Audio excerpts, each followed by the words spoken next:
Guys, welcome back to the Get Fit podcast. Now, we are on episode 1 right now, and I'm lucky, or I'm blessed and privileged to be able to bring to you with our first episode a good buddy of mine, Mr. Dan Bridges. Dan and I have worked together in some capacities off the record here, but we enjoy running together. I see him at the gym every morning about 4:30, so I know he's putting in the work. But welcome, Dan. Thank you for joining me today on the Get Fit podcast. Absolutely, Will. Thanks for having me on. Absolutely. Well, Dan, tell us a little bit about who you are, what you do, and I guess the focus on this podcast today, guys, is going to be on running, and not only how running can help you physically, but also how running can help you mentally as well. So, give us a little bit of background on yourself, Dan. Well, Will, to start off, I'd like to say, I haven't always been an avid runner. I left the military in 2012, and after I left the military, I became very sedentary. I didn't do a lot, didn't get off the couch a lot. So fast forward a couple of years, and I was feeling pretty depressed, pretty down in the dumps. I didn't like the way I was feeling, I didn't like the way I was looking. So I started running. And slowly but surely I began more and more runs and doing it more often. And with consistency being the key, I found that not only was I looking better and feeling better physically, but my mood was improving as well. And that kind of sparked an interest for me. So I kind of took that and I ran with it. Since then, I've been run with it, no pun intended, right? Right. Okay. You caught on to that. That's good. But I was able to kind of feed my passion, and since that time, I've got my coaching certification through the Roadrunner Clubs of America, and then I ended up getting a level 2 certification earlier this year, certified through USA Track and Field. Okay. I'm also a licensed mental health professional. I have a master's in social work from the University of Missouri. I also have a master's in positive coaching as well from the University of Missouri, which really focuses on a lot of the positive psychology aspects of coaching, trying to get the most out of people and helping them understand the benefits of a good exercise routine in their lives. Very good. So you said you got out of the military, you were in the Marine Corps? Oh, that's correct. Okay. Did you do a lot of running before you entered that, or have you always been kind of a runner? Well, yeah, in the Marine Corps, they kind of like you to be physically fit. Marine Corps infantry is kind of one of the standards of the job, so to speak.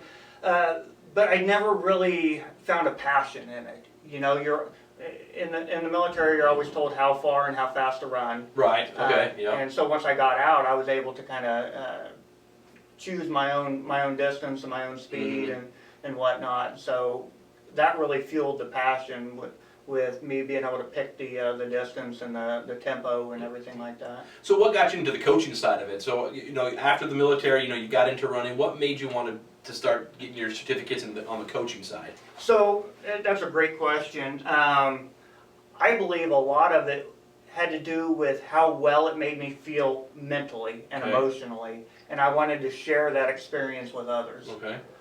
I really am a huge proponent. Not only does running help us physically, but you look at the science on it and helping our bodies release endorphins and helping us balance out a little bit. I think it can be a huge part in anybody's mental health program. Absolutely, and the mental health side, but also on the coaching side. I used to do I played a lot of football. I wrestled and played baseball. So over my athletic career, I've had a lot of great coaches, and these coaches are still in my life today. I still think about them regularly. But I've had some bad coaches too, the ones that essentially weren't qualified or weren't trained to, and I've seen some of those coaches really turn kids off on different sports. If you have a bad coach, sometimes it gives you that taste in your mouth that, well, this is what this sport's about. So I think it's a great thing that you went out there and got your coaching. So how does that play? You're running right now. How does that play into your daily life? What are some of the things that you do daily because of running? Well, I start every morning off with a run.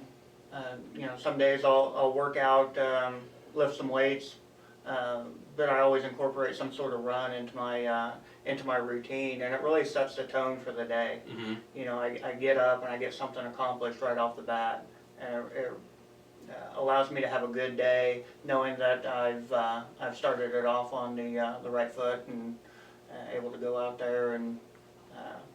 You keep doing these puns off to the right foot and everything. So Right, are you doing this on purpose? Because I'm catching it. I'm trying to pick up on your reaction. Very, very good. I like that one.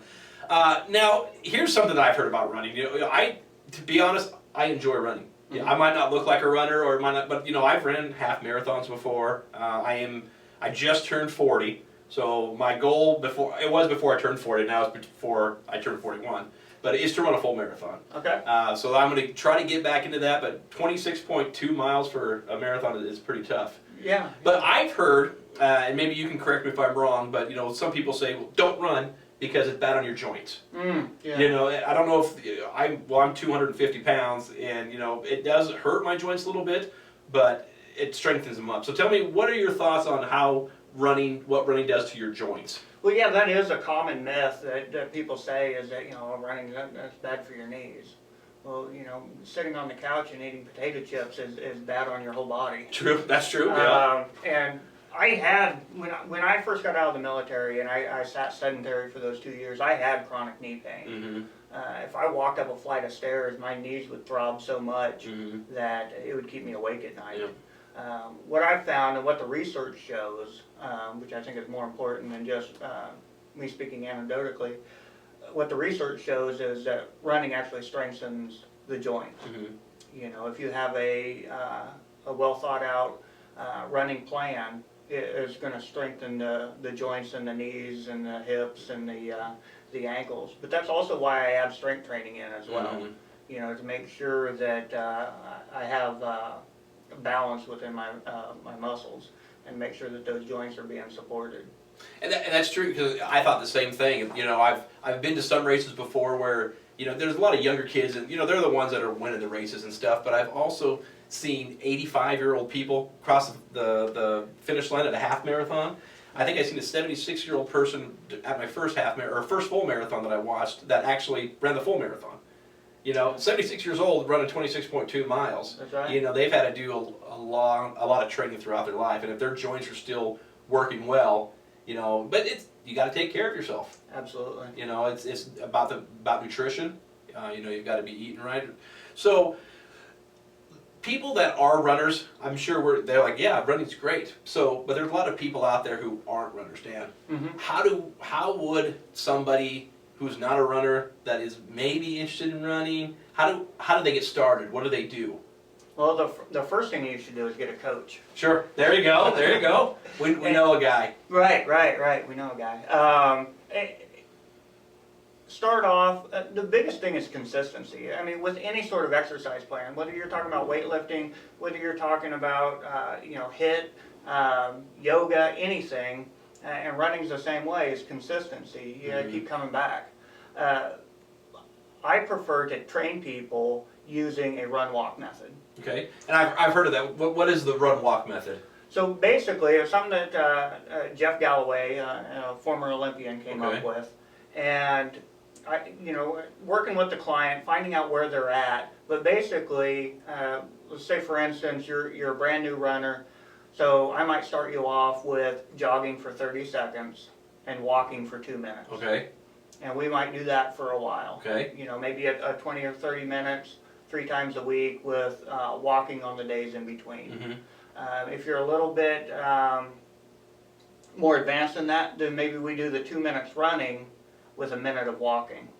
And just the good thing about having a coach is you can find somebody that works with you and to find that sweet spot, so to speak, and finding out really where you're starting at, where it's going to be a good point and where it's going to be sustainable.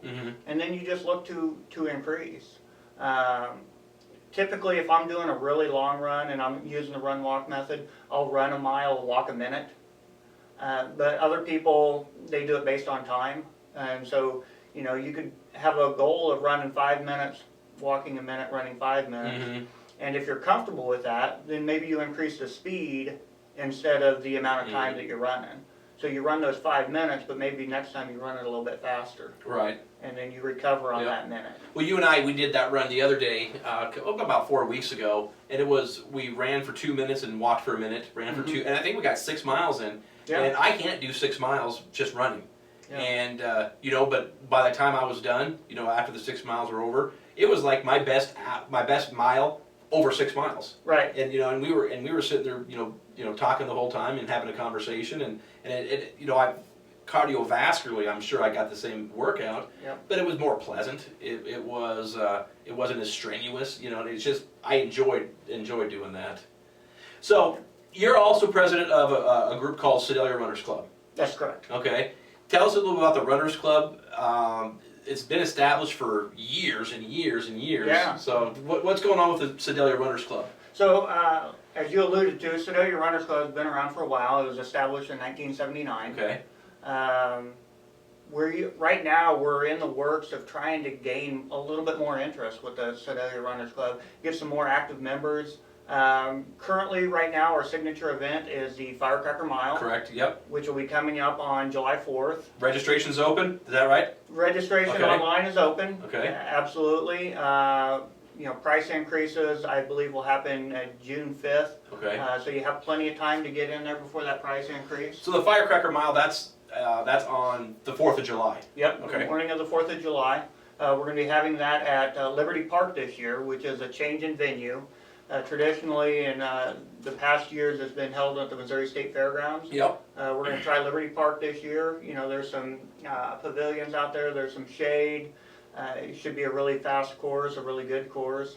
And the good thing about the Firecracker Mile is there's open for the faster runners and the more experienced runners, and then there's a novice division as well. So there's a Dan Bridges division and a Will Weibert division, right? Oh, I don't know about that. There's people that show up that are that make me look like a turtle running in molasses. So. Oh, okay, well, dang it. Well, anyway, if you don't have to do it to try to win it, for sure. Yeah, it's just fun, come out, you support our community. The money that the Sedalia Runners Club gets from these events, we're going to funnel it back into our youth sports program. Okay. So, we have track and field and cross country right now for the younger kids. Okay.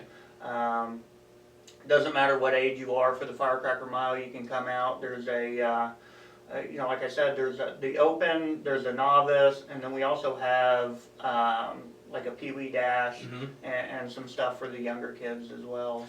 So you mentioned about the Sedalia Runners Club has a we have youth programs. Yeah. So there's a cross country thing that goes with it. Yeah. So talk about the youth programs and how, if I'm a parent of a kid, how do I get involved, and why would I want to get my kid involved with the Runners Club? There's kids that go out for soccer, there's kids that go out for basketball, there's kids that go out for wrestling, all that stuff.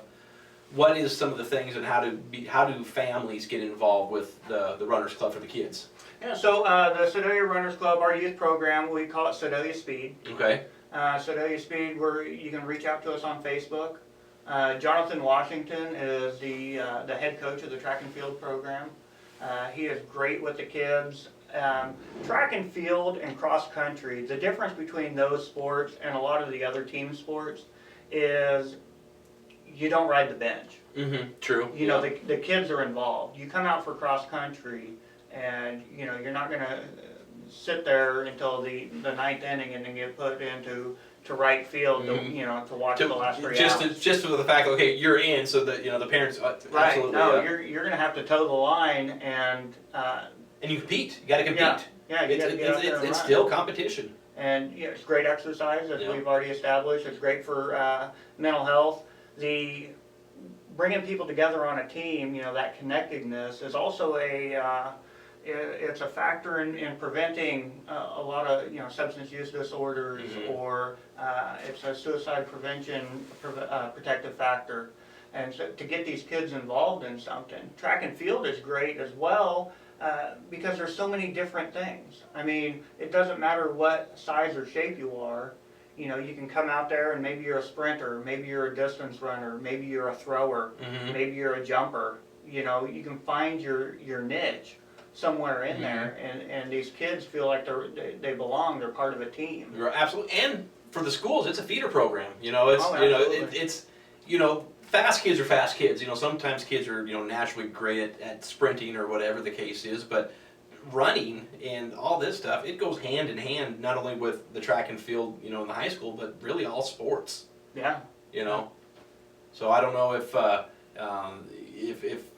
the throwers and stuff like that, I was never in track because I'm not a runner. And I thought, wow, but if I would have known that there would have been some, would have practiced some of the shot put and discus, oh, yeah. I would have definitely tried that. I would have got a day out of school for for a 5-minute event. That'd have been kind of fun. Right, So, yeah. Absolutely. All right, well, I want to get real here a little bit, Dan.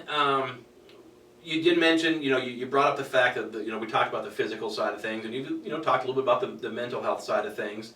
But I really want to dig into the reason of running for mental health. Okay. Let's talk about that, because I want people to understand, physically wise it makes you feel good, and you're going to feel better about yourself by losing weight and becoming more fit.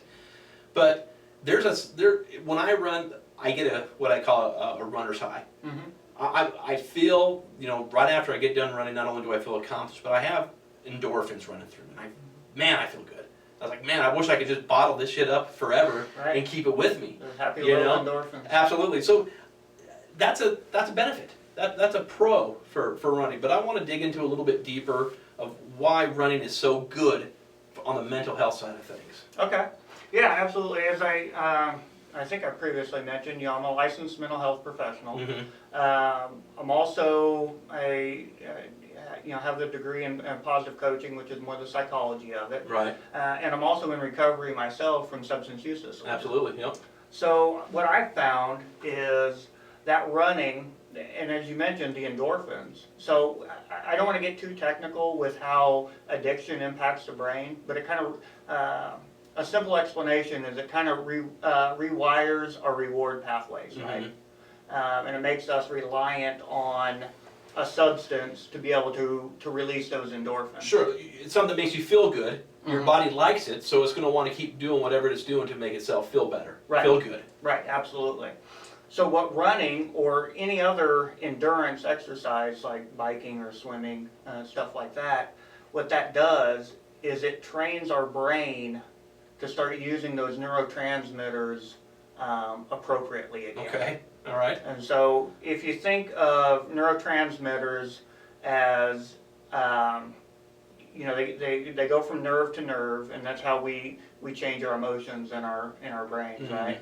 And so with a drug, those neurotransmitters are coming out of there like Niagara Falls, and when they should just be like a leaky faucet. Right. Yep. Exactly. Kind of dripping out. And so when we take that drug away, our bodies kind of shut down the neurotransmitters. They're not used to producing it.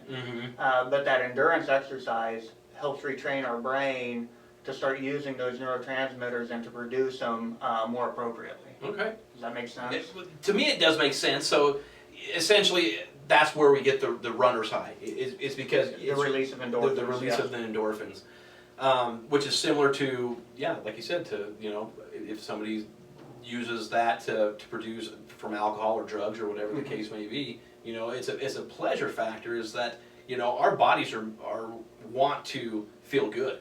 So so when you find something that makes you feel good, you want to keep doing it. But sometimes you don't do the right thing to make yourself feel good. Yeah, absolutely. So why not do the running thing? Yeah, I mean it's definitely healthy. You're not being a drain on society. True. If you come out on Saturday Absolutely. mornings and run with us a few miles. Yeah, because if you're going to run Saturday morning at 7 o'clock, or what that's the time we usually run, we're not going to be hanging out, till 2 o'clock in the morning, doing the bad thing. If I'm going to try to keep up, I'm going to go to bed. I want to make sure that tomorrow morning I'm not dragging and But another thing that we run into, that why I didn't first call Sedalia Runners Club, or I first didn't call you, is because I didn't think I could keep up with, I think, well, this is a runners club, man. They're going to be running, how many miles are you going to take? 10? Okay, I'll do 20. I can't do that, so I'm not going to even participate. Right. How do these people, if I want to be involved with the fellowship, be involved with a program like this, but I'm not a runner. What do guys like me or women like me do for things like this to get involved? Well, first of all, show up. I mean, suit up and show up. That's the most important thing. And I understand. I mean, I hear it on almost a daily basis. That, well, I'm not. It builds that protective factor. Yep. You know, a sense of belonging. Absolutely. And to me, that's what's even bigger probably than the endorphins is belonging to an organization that you feel a part of. Absolutely, and that's human nature. Human nature. People want a sense of togetherness. You know, there's a reason communities happen. You know, not everybody lives out in the boot hill, or you know, people want to have connections. People want to have fellowships. People want to have relationships. And then with this runners club or whatever thing that you do in life, you know, you're going to be with like-minded people. You know, where they say feathers of this or birds of the same feather flock together. So you know, if you put yourself out there, you get involved with things like Sedalia Runners Club. You're gonna be with people that are gonna be positive-minded people that are out there to do the same thing that you're trying to do, and it's a community. You know, you're gonna find a lot of friendships out there. So I suggest, guys, if you haven't, or if you're thinking about wanting to get into running or even get into fast walking or just getting out there and exercising, consider the Sedalia Runners Club. And Dan, if there are people that are interested in joining the Sedalia Runners Club, how do they join? Well, you can join right from our Facebook page. There's a run sign up link on there. Okay. You can join in person. You can show up to one of our group runs. Okay. As you mentioned, Saturday morning, 7 o'clock. Okay. We typically meet over at the Katy Trail at the Clarendon entrance. Okay. It's called the Sedalia Trailhead. Over there near Skyline School, kind of back behind the Missouri State Fairgrounds. We'll meet there at 7 a.m. on Saturday mornings, and we do our group runs. And so people can show up there and sign up for membership, $25 for an annual membership. That helps us, like I said earlier, fund our youth track and field and cross-country programs. It also goes to pay for insurance, those sorts of things, club overhead. So, you know, there's a lot of benefits, and to me, I don't think $25 a year is too much to pay for a year of health and wellness. Absolutely not. I think also knowing a little bit behind the scenes with the Sedalia Runners Club.